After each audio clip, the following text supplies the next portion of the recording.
Good afternoon. Beautiful day out there. Good to be back in full pads. I thought the players worked well today. Having the extra day on Sunday, I think, it did us a lot of good in terms of coming out here and being able to execute a little bit better than a normal Tuesday when you're putting it in for the first time. Chris Fonte rolled his ankle. I think he'll be okay for the game, but I'll know a little bit more about that later on when I get upstairs. Questions? In terms of that general depth-wise, you're pretty good right at offensive line, and I think so. You know, Andre Civil is coming back for us. So that gives us another guy, so that makes us a little bit deeper up front. Certainly, PJ not being available to us, but the rest of the running backs are healthy. The fullbacks seem to be pretty healthy. So I think across the board, we're probably in the best shape we've been in a little bit. you often set some number goals. With PJ out, what's the number you'd like to hit in the running game in terms of production? It doesn't have to be exact, but are you looking for a certain? I think, you know, when you run the ball, if you get over 150 yards in the run game, you got a pretty good chances of winning. Statistically here, over 175, we don't lose very often. So those are probably the two benchmarks that are the most telling. Is that reasonable to expect that kind of production without PJ there? I don't know that. I mean, I certainly expect it. I expect us to be able to run the ball, and I expect us to be committed to running the football. Now, the players have to produce. So we've got one guy who's done that for us in the past in Savon, and we've got two guys in Desmond Peoples and Justin Goodwin who are not proven commodities just yet, but have done enough, I think, in practice to earn the right to carry the ball. And now they got to produce in the games, and that's always the unknown. I felt that way about PJ coming into this season, and he certainly earned the right to get more carries and proved he could do it. Now we'll have a couple more guys who get that chance. Kyle, you mentioned Andre Civil coming back. He started the first game before he got hurt? Has Muller done enough to keep that job? Do you imagine those two will share the load? Well, right now, Andre's playing tackle for us, and Antoine's playing on the inside. I don't anticipate that changing. How does some of the young linemen, like a Dorian Miller, how has he kind of progressed, this season?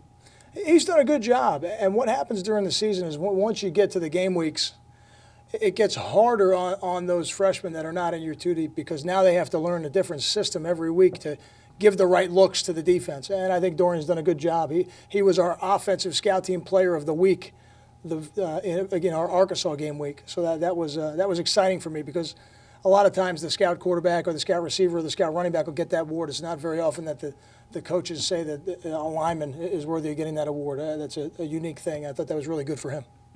Without Glashan being available, does it change what you want to do in the secondary personnel-wise? I don't think so.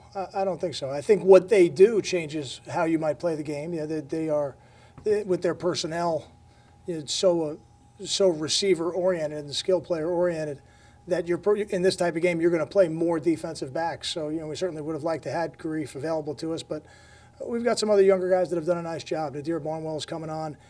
Ian Thomas is coming on. A guy like Anthony Chaffee, who's playing for us on special teams right now, is taking reps at corner. So I think we've got enough players out there that we can compete with.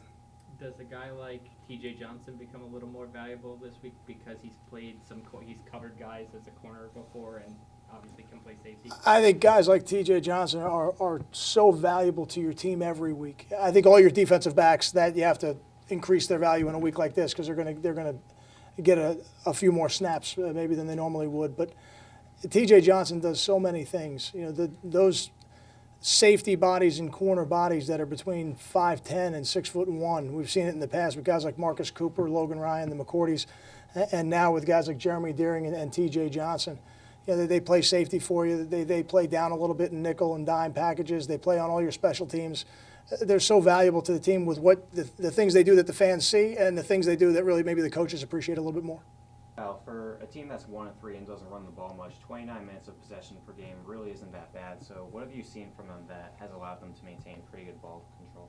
I think it's the system of offense that they run. The people who run this offense would tell you that the hitches and the flat throws and the screens, that's their running game. The high percentage passes, they're completing those passes at over a 90% ratio. So, when you throw a pass in the flat and it goes for 5 yards, that's their version of a running play. And I think that's always how the coaches that work in the run should have felt. Got time for two more?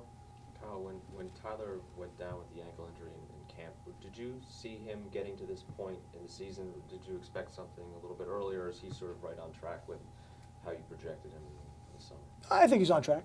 I think he's healthy, and I think he's back from the injury. You know, when a guy gets injured, we certainly have projections with our medical staff in terms of how long it'll take him to get back, but I don't try to predetermine those things, because until you see the player go out on the field and show you he can do it, you know, all the tests may be telling you he's healthy, but he might not be healthy enough to play football. You know, that ultimately he's got to be healthy enough to play football and do his job, and that's different for every position.